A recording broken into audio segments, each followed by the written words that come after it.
Welcome back, vinyl ladies and vinyl gents. Beach House has dropped what is probably their most ambitious project to date, called Once Twice Melody, a 4-part double LP. Doesn't that sound like a blast? Let's not waste any time and jump right into it here on the Vinyl Brotherhood. We've got a lot of ground to cover.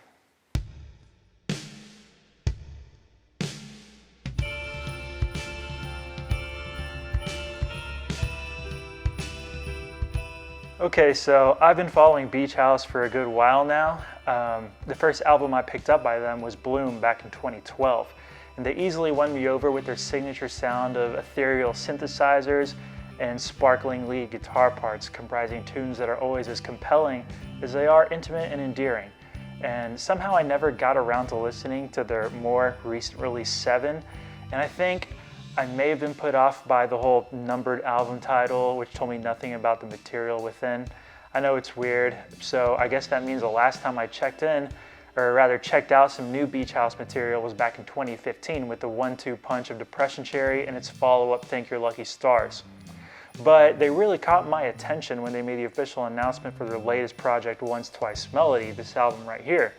And they explained the ins and outs of the project, so it's a double album, made up of 4 parts, and each chapter would be released one after the other with about a month in between leading up to the full album release. So are you wondering how well they did? If I know my Beach House, I'm willing to bet that this album rocks, but let's take it over to the record player, give it a spin, and see if it lives up to the hype.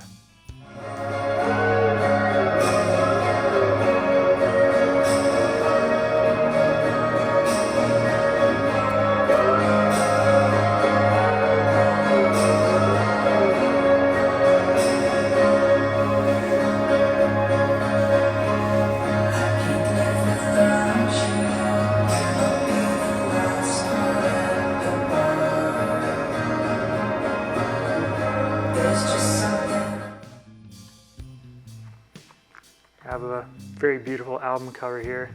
It's probably harder to appreciate on video, but with the glossy finish and the foil, if you're a longtime viewer, you know I love foil, but yeah, that's nice, and there's kind of this like faux leather texture and a really nice type lock up here. On the back, more great typographical choices. We don't always do this, but I sort of want to show the supplemental material because it's really interesting. I won't like give away all of their secrets, but there's this nice like double-sided poster once you unfold this. And the record sleeves, both very cool, very symmetrical as you can see. Yep. And on the back side we've got liner notes. So let's go ahead and talk about this record. Let's dive right in.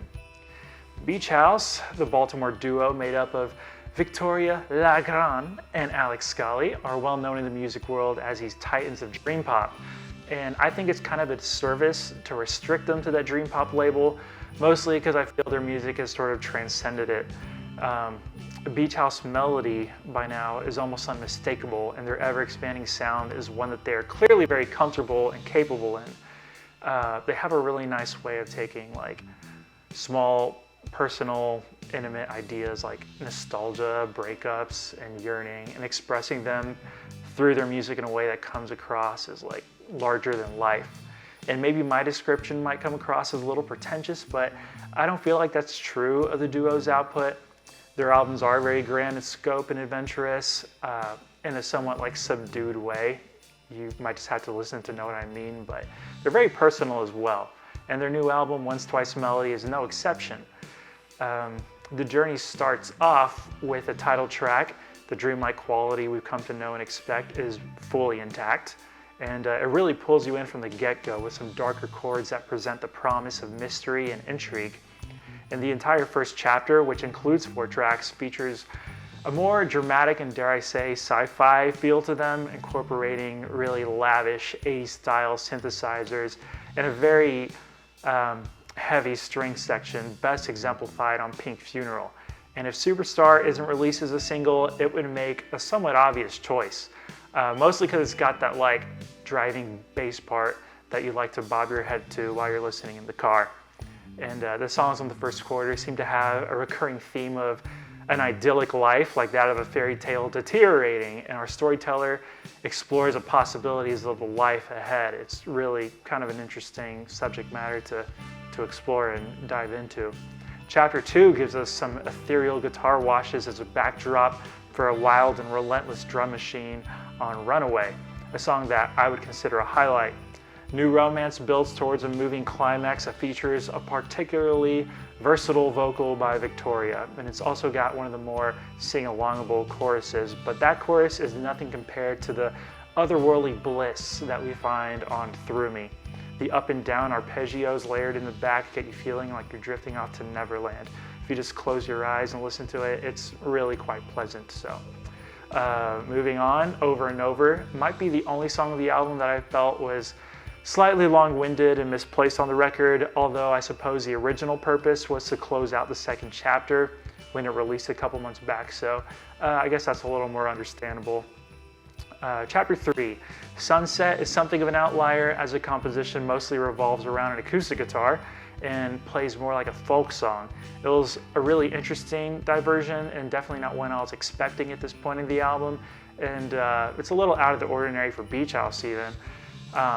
Masquerade explores a more ominous side to the album and feels to me a little reminiscent of like 80s new wave and art rock with like a huge cathedral sound. And I think the cryptic whispered vocals by Victoria were a really, really nice touch. Definitely an interesting listen. Part 4 on the album feels very much like the Beach House from the days of old. So I'm talking like Devotion, Teen Dream, and Bloom. Finale, The Bells, and Many Nights are all among my early favorites. This is most likely my favorite of the 4 chapters on the album. And there are some very tender moments in this chapter that definitely stirred up an emotion or two in me. Finale features yet another distinctly 80s keyboard hook that evokes the nostalgia with minimal effort, and it has like these really vivid descriptions in the lyrics about roller skating and good times that just kind of fit right in. Sunset is a dreamy and soothing song. It has this really extra chorusy arpeggiated guitar and something that sounds like a pedal steel, although I'm not exactly sure how they achieved it. And it could be a pedal steel for all I know. It just has this really interesting, spacey quality to the tone that I really enjoyed. And moving along, I am in love with the last couple minutes of Many Nights, where the classic Alex Scally guitar comes in behind Victoria's chorus, sung at the higher octave. One thing that kind of hurts my heart a little bit is how scarce the lead guitar can be on this project, as compared to previous records at least. And the instrumentation choices, they really do serve the songwriting well, and it's not like there's a quota for guitar leads or anything like that. It's just that it's rarely the star of the show this time around, and I just found that interesting being a guitar fan, a fan of the guitar, if you will. The album closer, Modern Love Stories, is an unexpectedly haunting and experimental train out of town with the dark string section backing up the chilly synthesizer. It's very interesting and a really neat way to close out the record, but just like that, the entire experience is over. Something that this group does pretty well is maintaining the forward motion in their songs, most of which are pretty low tempo. I think it's because they're just constantly adding musical elements and textures as each song progresses, so the album's always moving. And when I was listening, I never really felt like it overstayed its welcome, which is kind of a huge danger when it comes to double albums such as these. And the project is very musically rich, and it hints at some solid influences like 80s pop and new wave, like I said, and even some like 70s folk and soft rock vibes a la Carpenters. But you know, thankfully, it never really slips into parody, or it's not really ever at risk of overdoing it. It's still very much Victoria and Alex in the modern day. These are just some nice new tricks to add to that psych dream pop bass that's always been there from the beginning.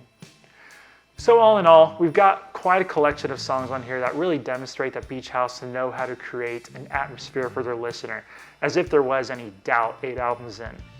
And there are plenty of really special cinematic aesthetic moments throughout the record, but what I find most impressive of all is that the creativity isn't going wasted on half-baked songwriting, which is this really unfortunate thing that, in my opinion, is just way too common on the indie or less mainstream side of music these days. So let me just say that this isn't an all-style, no-substance outing by Victoria and Alex. This is Beach House just knocking it out of the park again and again for an hour and a half. So they're nothing if not consistent. And that's not to say that I don't love some tracks on this record more than others, but after a handful of listens, I can't honestly say that any single song is just like a straight up miss. It makes for a really good active listening experience if you have the hour and a half to dedicate to it. And I can totally see it as like good background music for lounging around that house on a rainy weekend or a Friday night. So I'm feeling really good about this whole ordeal. It really does feel like a complete, fully realized expression, and it works surprisingly well considering how the album was released in 4 parts. Yeah, I'll give this a hard recommend to Beach House fans. Beach Boys, my favorite band, not to be confused with Beach House. But also to the uninitiated. There's something here for everyone, so maybe we're ready to take this back to the couch. I have a couple of final thoughts before we say our goodbyes, so let's do that.